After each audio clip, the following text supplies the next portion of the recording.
Bulaga na, matindi to, kakapasok lang just now, sobrang napahiya. Ayan, syempre itong balitang ating matutunghayan ngayon ay nagmula kay Pinas News Portal. At ito po ang inyong lingkod na si BT na magbibigay ng reaksyon at komento dito sa video na ating matutunghayan ngayon. At huwag na natin pagtagalin at sabay-sabay na nating panoorin ang laman ng video na hatid sa atin ni Pinas News Portal at bibigyan natin ng reaksyon ng balitang ito. Pasok!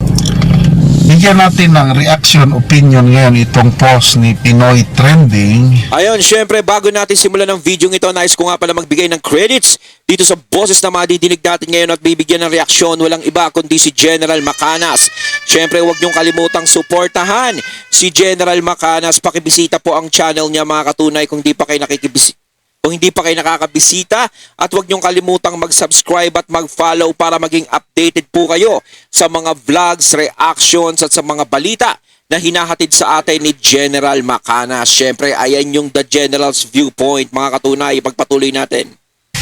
Tungkol ito sa sino ang mas mahusay, mas magaling na chairman ng Blue Ribbon Committee.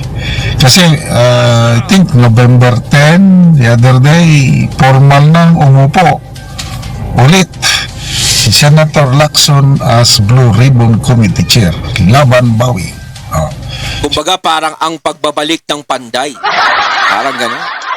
Ang pagbabalik ni Lacson bilang chairman ng Blue Ribbon Committee. Ito, pinag-uusapan ngayon sa social media ang pagkakatalaga kay Senate Pro Tempore P. Lacson bilang chairman ng Blue Ribbon Committee. Habang nagdiriwang ang mga taga-suporta ni Lacson sa kanyang pagbabalik, ilang mga netizens ang naniniwala na mas maganda ang naging takbo ng nasabing committee sa ilalim ni Senator Rodante Marcoleta. Ito, survey. Ay, totoo yun, no? No, totoo yun. Totoo yung sinabi ni General Macanas na talagang si Senator Marcoleta talaga, nung panahong siya ang chairman ng Blue Ribbon Committee, talagang kaabang-abang. Talagang lahat ng mangyayaring mga investigasyon doon is inaabangan. Siyempre, nakita naman natin si Attorney Guanzon. 'Di ba? Sinabi niya nga na talagang pag si Senator Marcoleta talaga ang nandoon sa Blue Ribbon, yari talaga yung mga walang ya. Kaso nga lang, pinalitan. 'Di ba? Pinalitan ito ni Lacson. No? Para sa akin kasi si Lacson, kahit sabihin nating magbabalik na siya diyan, hindi siya kapanapanabik. Kasi alam nyo kung bakit hindi siya kapanapanabik. Alam naman natin ang mangyayari, ganun lang din . Diba? Hindi niya nga matumbok yung mastermind . Diba? Kapag medyo paparating na sa mastermind, wala, nag-iiba na yung kwentuhan, nag-iiba na yung usapan. Diba?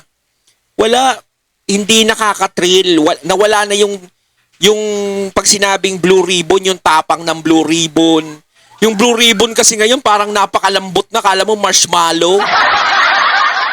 Wala, parang nawala na yung tigas, sa totoo lang. No? Sayang. Magaling ka pa namang pulis, no? Dati magaling na pulis to. Si Lac, napanood ko pelikula nito. Pero siguro hanggang doon na lang kasi wala . Merong palang limitasyon yung tapang na pinapakita ni Lacson. Meron palang limitasyon. Hindi pala kahit na nasa politika ka, hindi pala pang hanggang doon. Parang yung iba, ang tapang-tapang sa programa nila, 'di ba? Hindi ko na i-mention.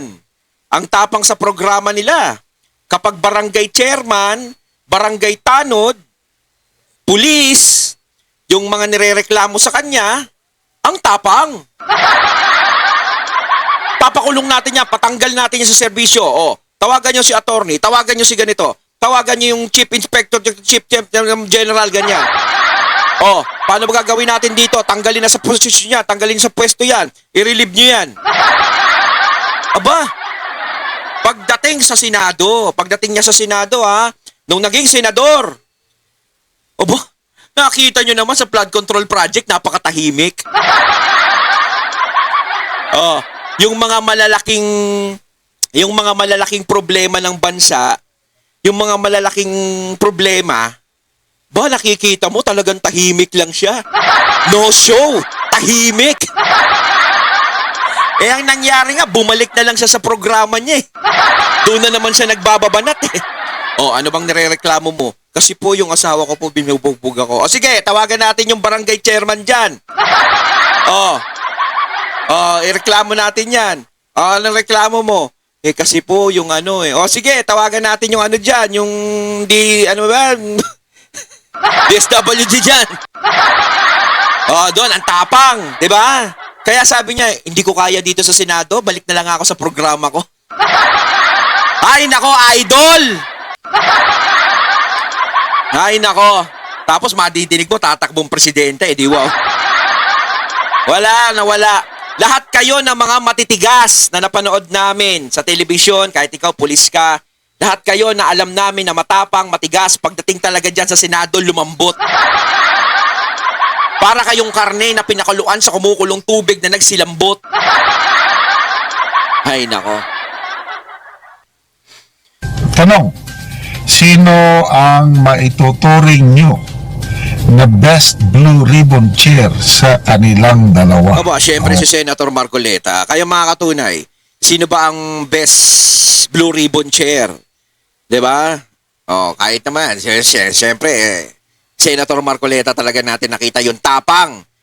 Kahit sa Kongreso pa lang talaga, napakatapang ni Senator Marcoleta. 'Di ba? Kahit siya lang mag-isa, napakadami ng binabangga niya ron. Magaling. Tapos ito sa Senado, kita niyo binabangga pa rin siya dito sa Senado pero hindi pa rin matibag-tibag. Okay, so anybody, basta meron kang account sa Facebook, boto ka dyan. Kaisa lang. So ang gusto, mas magaling si Marcoleta, yan, heart. Si Lacson naman, like. So, tingnan natin. Hindi mo ito madaya eh. 26,000 people ang nag-react. 19,000 nag-heart, namili.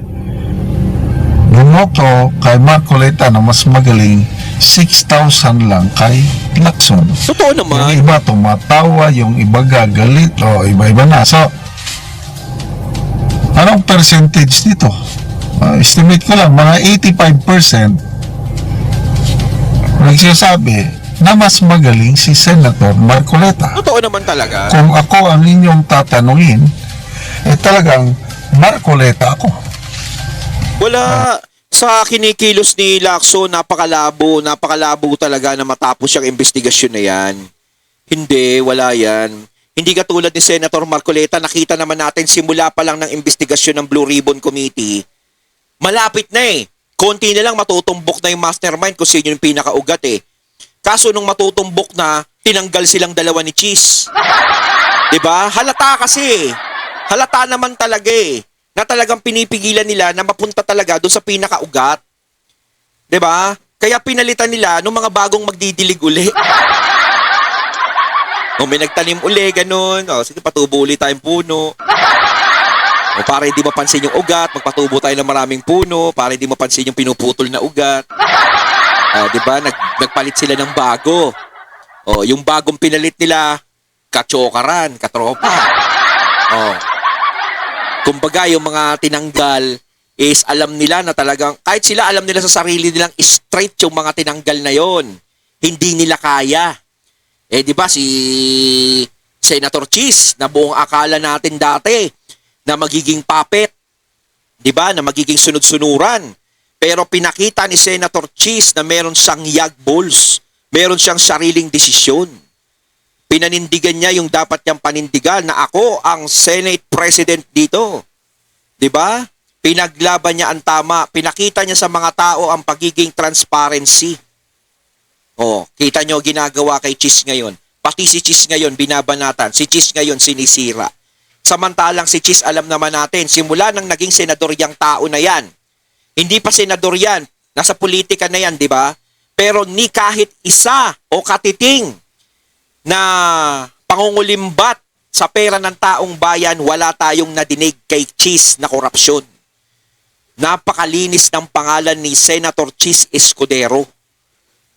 Tapos ngayon bigla siyang pinaparatangan ng ganyan dahil hindi napagbigyan yung gusto ng iba. 'Di ba? Noong una, sinasabi ko ito palagi na bilib ako kay Senator Lacson.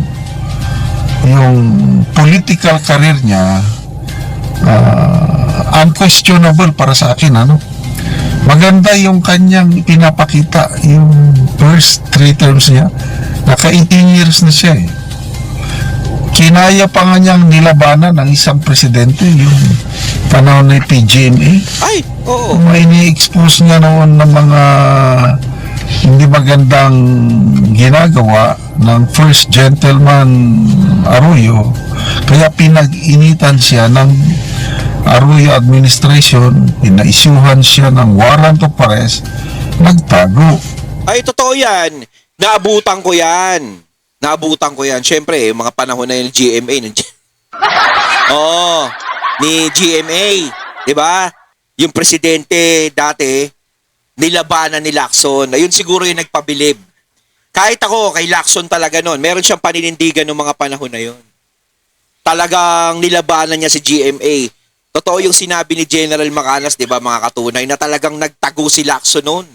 Dahil syempre, malakas yung binangga ni Lacson noon. Talagang presidente ng Pilipinas yung binangga niya eh. Inakusahan niya eh. Talagang nakita natin kung paano lumaban si Lacson. Ayun talaga, kung doon natin ibabase sa mga panahon na yon, talagang si Lacson, matibay nung panahon, ay masasabi natin, eto talaga si Ping Lacson. Eto talaga yung hinahanap nating Lacson.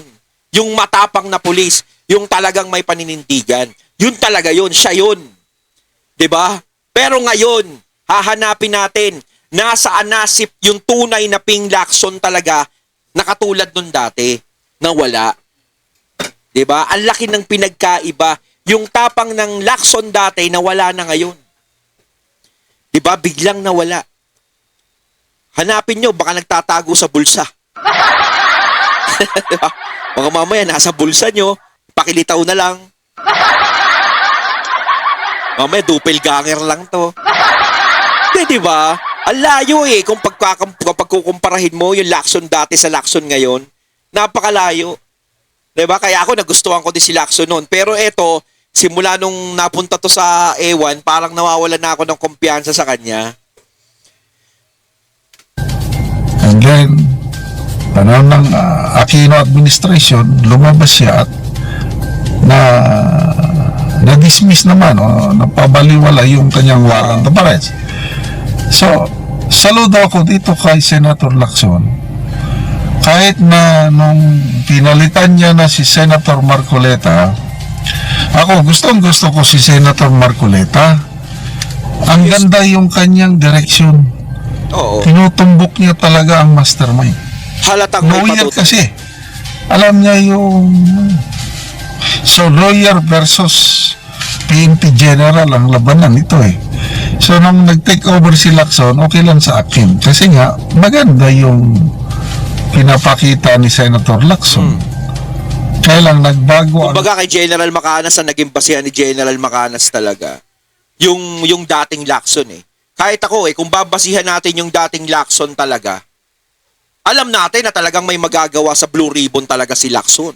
Kung talagang yung dating Lacson ang uupo dyan sa chairman. Pero kung hindi na yung dating Lacson, kung ganito na yung pinapakitang Lacson, wala na. Parang laksa na lang siya, hindi na Lacson. Kulang na ng son, laksa. Diba? Malayo na sa dati. lahat nung lumabas si Gutesa. Oh. Hindi na yung dating Lacson ang nakikita ko. Di ba? Sabi Iba na, di ba? Yung sinasabi ni General Macanas, yung dating Lacson. Lalo na nung nag-resign siya. Kahina-hinala yung kanyang pagre-resign. Hindi yun ang tunay na Lacson na nakilala ko. Yun? At ngayon, bumalik na naman. So ngayon, Sa totoo lang, wala na akong ganang... Parang yung pumalit bang Lacson ngayon patwitams. Kaya nga sinasabi ko, General, baka mamaya doppelganger yan eh. Oo, doppelganger. Ba, ito si General Macanas. Nakachat ko to remember. Talagang napakabait nito ni General Macanas talaga. Manood sa Blue Ribbon Committee hearing na isasagawa pa. Oo. November 14 daw eh. I don't know sino yung very important witness niya. Ano kaya ang tutumbukin niya? Sana tutumbukin niya ang mastermind. Oo. Matutuwa ko niyan. Mag-observe lang ako. Kung tutumbukin niya ang mastermind, alam naman ng taong bayan sino yung mastermind. Oo. Alam na. It's just a matter of yung ituro sila na ano. Nagsimula na nga si Master Sergeant Orly Gutesa. Oo. Anong ginawa kay Gutesa? Pinaghinalaan, inimbestigahan. Takin mo na. Si Gutesa, sinabi niya talaga yung dapat niya sabihin. At halata naman kay Gutesa talaga dahil si Gutesa hindi na uutal-utal. Alam natin sa mga taong nagsisinungaling kung utal-utal yan at saka nai-stopball yan. Si Gutesa hindi mo nakitaan ng ganun. Sinabi ni Gutesa yung gustong malaman ng taong bayan at gustong malaman dun sa investigasyon. Pero siya pa bandang huli yung lumalabas na masama at pinaghihinalaan. Imbis na yung mga sinasabi ni Orly Gutesa, ang imbestigahan, ipatawag, hindi. Talagang ayaw, pinaninindigan nila. Nagsisinungaling ka ata Gutesa. Parang ganun. Sino pa yung maglalakas loob na tomestigo laban dun sa mga yun? Paano natin matutuntun yung pinakaugat kung kayo mismo ang pumipigil? Kung palalabasin nyo sa mga tumitestigo dyan, sa investigasyon ninyo na lahat sila ay kahina-hinala kapag hindi maganda sa pandinig ninyo yung binabanggit nila. Diba? Pinaghinalaan na parang planted witness daw ni Marcoleta to me. Hindi ako doon. The best. Sang-ayon ako sa sinabi ni Senator Marcoleta na ang pinaka-most credible na witness na humarap sa Blue Ribbon is si Master Sergeant Orly Gutesa. Oo. Ngayon, ang problema si Lacson. Paano niya ipa-attend si Gutesa sa kanyang Blue Ribbon Committee hearing? Mapapa-attend niya ba yun? Pinaghihinalaan niya na. Siyempre, kahit anong sabihin naman ni Gutesa, parang hindi nila pinaniniwalaan. Diba? Para saan pa yun? Tiwala sa kanila. At I don't know kung itutuloy niya yung kanyang plano. Umaalma si Senator Marcoleta dahil naririnig daw niya yung subpoena para kay Gutesa idadaan sa opisina ni Senator Marcoleta. So, ako bang nagkustudi kay Gutesa? Sabi naman ng ating Senator Marcoleta, inuutosan niya ang kapwa niya senador. Huwag niya akong subukan. Parang iniinsulto niya ko. So talagang matindi na ang labanan nitong dalawa. Although, I believe na ang labanan nila trabaho lang. I believe yung personal, I don't know. At between dito, talagang Marcoleta ako. Ay ako, Marcoleta talaga. Magbasa tayo sa mga comments. Dan Albano, survey can tell, Marcoleta. Naida Kapusan, si Marcoleta po, basta Blue Ribbon. Yes. Elizabeth Rolida, Marcoleta, the best lawyer. Siya na lahat, ibabasi sa rule of law. Jesse Alojado, magaling na abogado si Senator Marcoleta na, kasi di nangangapa. Lydia Pomperada, siyempre si Marcoleta. Jimmy Collado, Marcoleta, the best chair. Yes. Mary Jusay, abay, siyempre si Senator Marcoleta. Yes. So, Makita nyo naman taong bayan na ang nagsasabi talagang si Senator Marcoleta talaga ang the best chairman ng Blue Ribbon Committee. Sa totoo lang talaga, si Chairman Marcoleta. Siyempre, kahit naman tayo, tinuturing pa rin natin chairman eh. Di ba?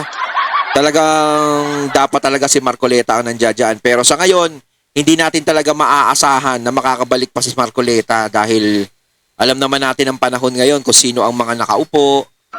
Kailangan, pag uupo, tropa-tropa, hindi pa pwedeng hindi tropa. Kapag hindi tropa, bawal yun. Bawal daw ang outsider ngayon. Hindi mo maluloko ang taong bayan ngayon Yes. dahil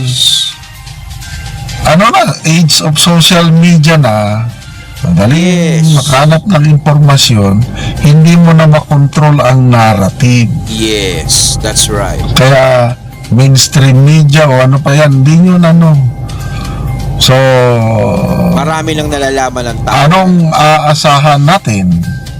Ako wala na akong aasahan. Lalo na ngayon, yung huling balita, lumabas na sa bansa si ex-DPW Secretary Manuel Bunuan.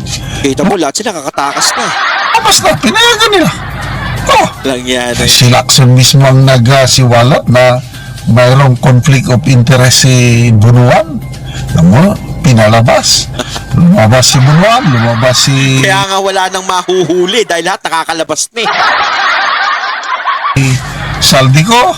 Baka mamaya, Romualdez, lumabas na rin. Wala na. Ayun, natating natin ngayon ng video na nagmula kay Pinas News Portal at syempre natin ngayon natin ang boses na yun na binigyan natin ng reaksyon na nagmula kay General Macanas. Kayo mga katunay, anong masasabi nyo tungkol dito? Comment lang po kayo sa comment box. So once again, I'm BT and I'm out. Peace.